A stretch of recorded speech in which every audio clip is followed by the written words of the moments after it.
Hello friends, स्वागत है आपका अपने ही channel study with Ahmad YouTube channel पर। तो आज हम देखेंगे प्रादर्श प्रश्न पत्र सेट डी रसायन विज्ञान कक्षा 12वीं। तो अगर आपने सेट A, B, C की वीडियो नहीं देखी है तो उसकी लिंक डिस्क्रिप्शन में मिल जाएगी, जाकर एक बार ज़रूर देखें।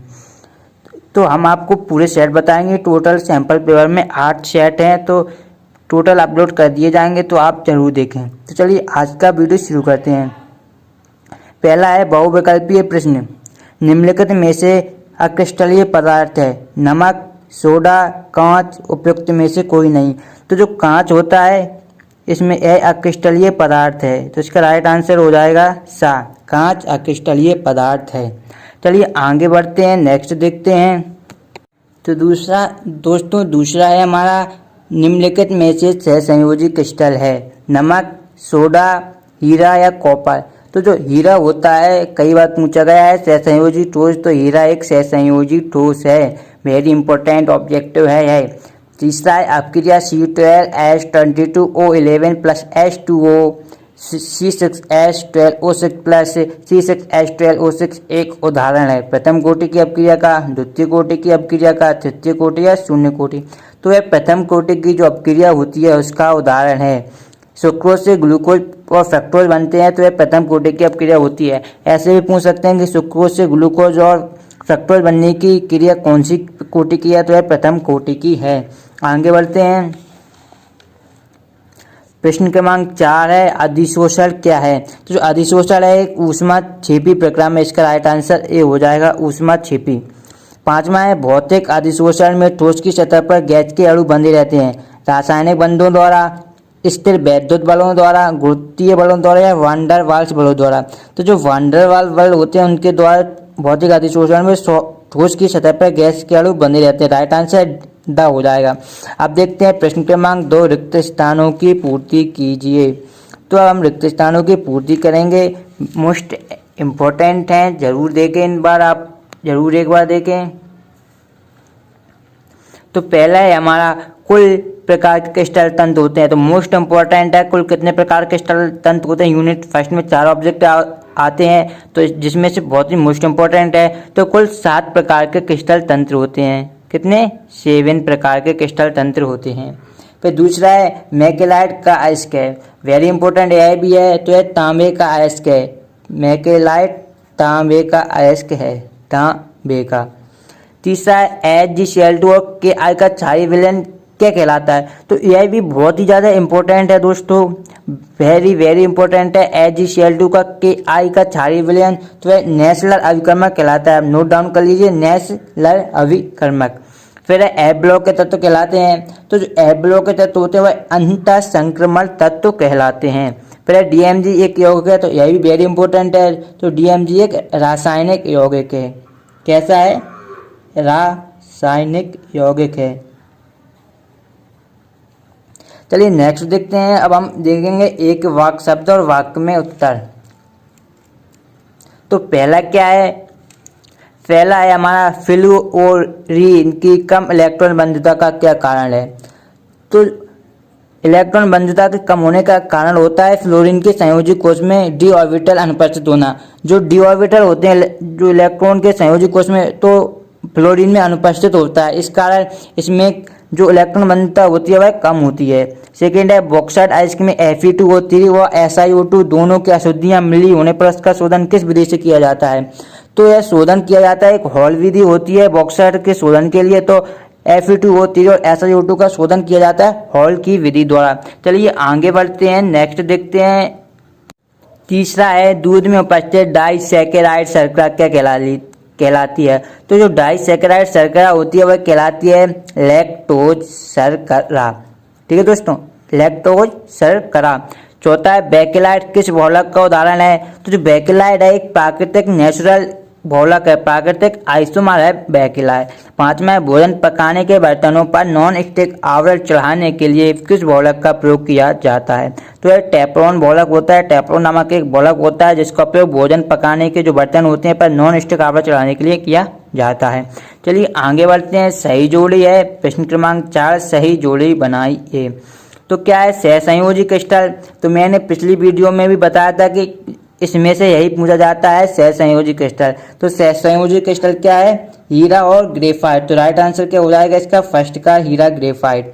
तो यहाँ पर पूछा भी गया था, पिछले सेट में भी शायद यह दिया गया था। फिर हिंसबर्ग अभिकर्मक, तो यह क्या होता है, हिंसबर्ग अभिकर्मक होता है C2H5SO2Cl। तो सेकेंड का राइट आंसर हो जाएगा।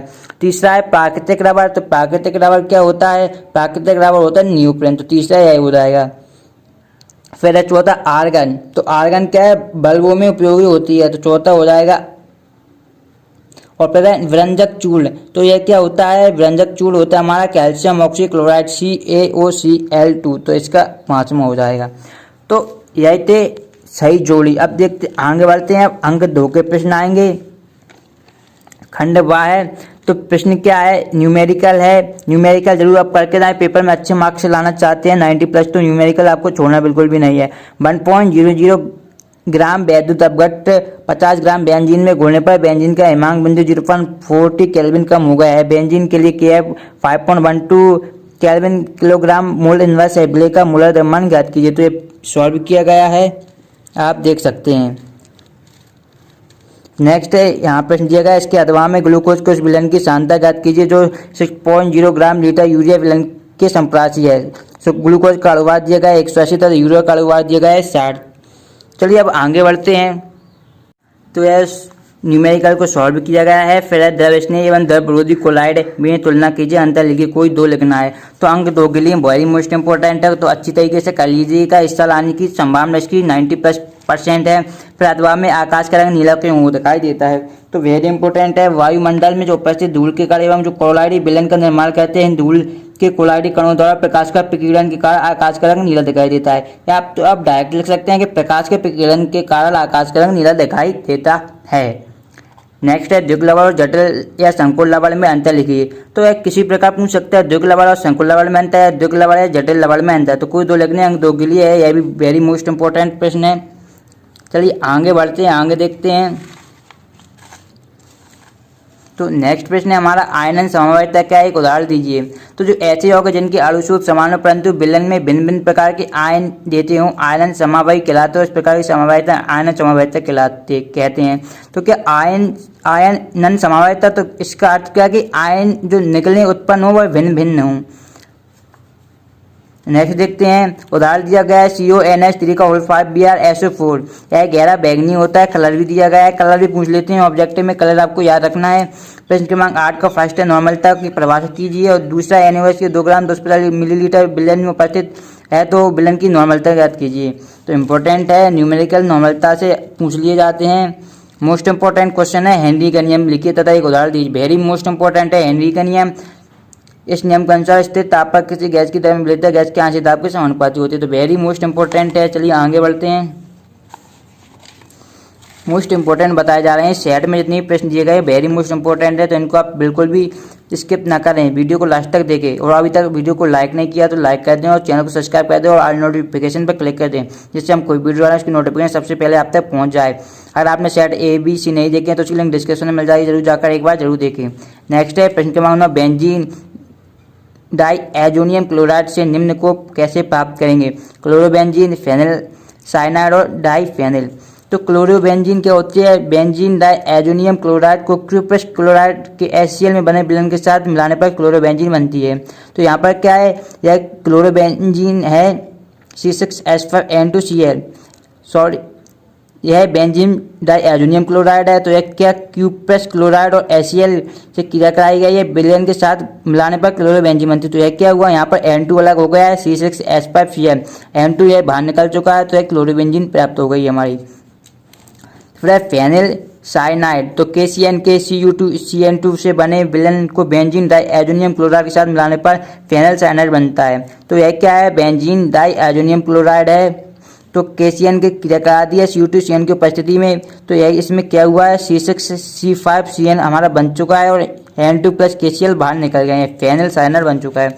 इसी प्रकार यह डाई फेनिल बनाया है, बेंजीन डाइएजोनियम क्लोराइड बेंजीन के साथ सोडियम हाइड्रोक्साइड की उपस्थिति में क्रिया कर डाइफेनिल बनाता है। तो यहाँ पर क्या हुआ है, C6H5N2 plus N2Cl plus C6H6 से NaOH की उपस्थिति में क्रिया हुई है। तो यहाँ पर N2 है बाहर निकल गया है और इसका H और इसका एक Cl बाहर निकल गया है और यह डाइफेनल बन गया है। इसके अधवा में है एथिलेमीन और एनिलीन में कोई 3 अंतर लिखिए। तो कोई 3 अंतर लिखने हैं एथिलेमीन और एनिलीन में अंतर। तो अंक 3 के लिए वेरी मोस्ट इंपॉर्टेंट है। और इसके बाद जो प्रश्न आएगा वो बहुत ही ज़्यादा इम्पोर्टेंट है इस साल, लगभग इसके 99% चांस है आने के। तो प्रश्न है प्रोटीन के विकृतीकरण से आप क्या समझते हैं, प्रोटीन की कमी से होने वाले 2 रोग लिखिए। तो 99% चांस है इस साल इस प्रश्न के आने के, तो इसको बिल्कुल भी स्किप ना करें, बिल्कुल इसको याद करके ही जाएं। प्रोटीन की कमी से होने वाले 2 रोग भी पूछ सकते हैं, तो क्वाशियोरकर और एनीमिया वेरी इंपॉर्टेंट है, ऑब्जेक्टिव में पूछ सकते हैं। अथवा में प्रोटीन का महत्व, तो प्रोटीन के बारे में महत्व लिखना है। तो प्रोटीन का काम क्या होता है, टूट फूट कोशिकाओं की मरम्मत करना होता है, एंजाइम के निर्माण करता है, काफ़ी कार्य होते हैं प्रोटीन के। फिर न्यूमेरिकल जो हुआ, न्यूमेरिकल जरूर आते हैं आपके केमिस्ट्री के पेपर में, तो न्यूमेरिकल जरूर तैयार कर लें। एक प्रथम कोटि की अपक्रिया 40 मिनट में 90% पूरी हो जाती है। सब क्रिया का आधा आयुकाल ज्ञात करना है, तो आधा आयुकाल से संबंधित प्रश्न दिया गया है। चलिए आगे बढ़ते हैं और इम्पोर्टेंट देखते हैं। अब दिया अपक्रिया की कोटि से आप क्या समझते हैं, प्रथम कोटि की अपक्रिया के कोई 3 उदाहरण दीजिए। तो आपको प्रथम कोटि, द्वितीय कोटि और तृतीय कोटि की अपक्रियाओं के परिभाषा और उनके उदाहरण जरूर करने हैं, कम से कम 4 उदाहरण करने हैं आपको। तो रासायनिक अपक्रिया के वेग को प्रभावित करने वाले क्रिया का क्या दिया हुआ है, रासायनिक अपक्रिया के वेग को प्रभावित करने वाले क्रिया कारकों की सांद्रता के घातांकों के योग को अपक्रिया की कोटि कहते हैं। अपक्रिया की कोटि का मान पूर्णांक धनात्मक या शून्य भी हो सकता है।